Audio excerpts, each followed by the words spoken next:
สบายดีมากินข้าวปุ้นน้ำกันนะจ๊ะฮะ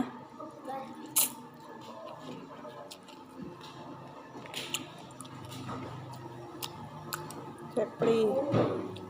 ปรี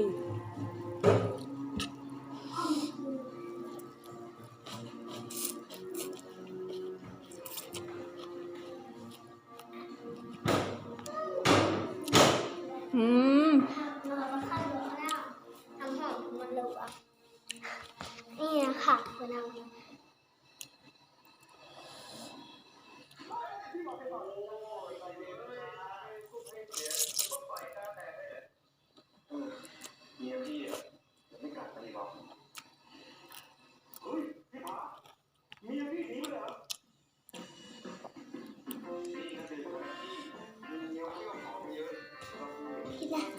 ยุบมาเด้อ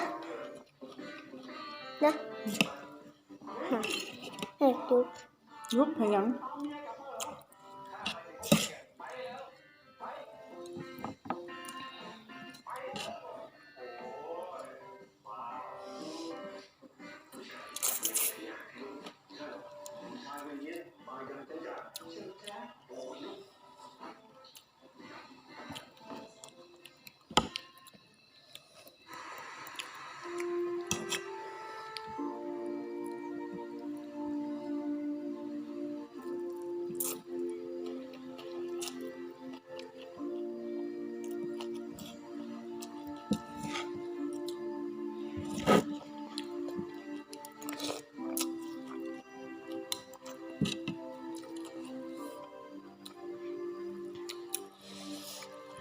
รอดค่ะเลยแป้งฮัลโหลเพชร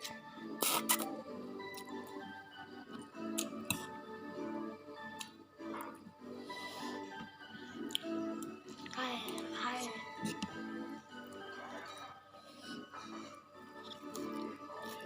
ไข่ไก่ไก่ไข่ไข่ไก่ไก่ไข่ไก่ไก่ไก่ไก่ไก่ไก่ไก่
เอาน้ำมากินน้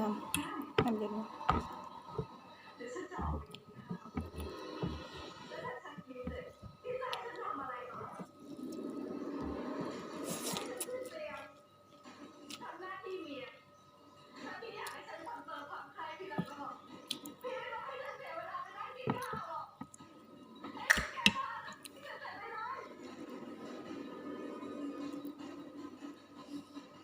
นั่งค่ะ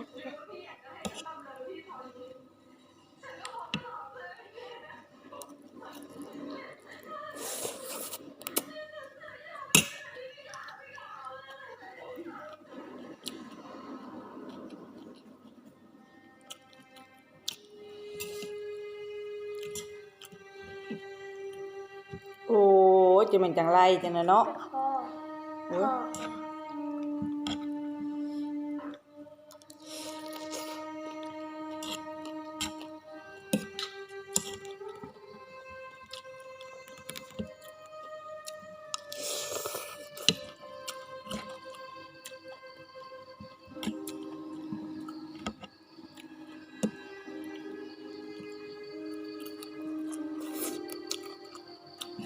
น้ำพักกันเนี่ย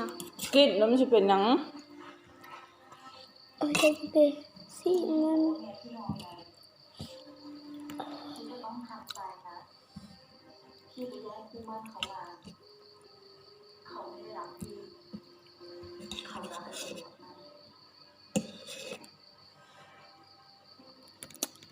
กินตัวน่ะมันจะเป็นอีหยังปีสิมันก็คือบักกล้วยอิ่ม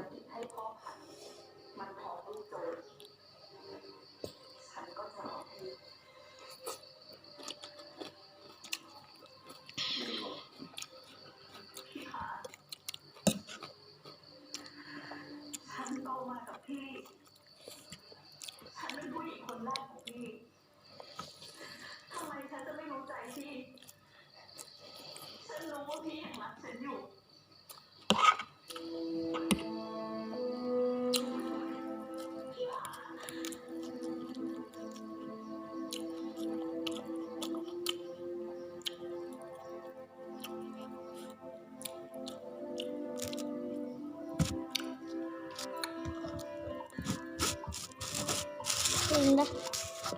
ฮะเขาก็อิ่ม อันนั้นมากินเนาะ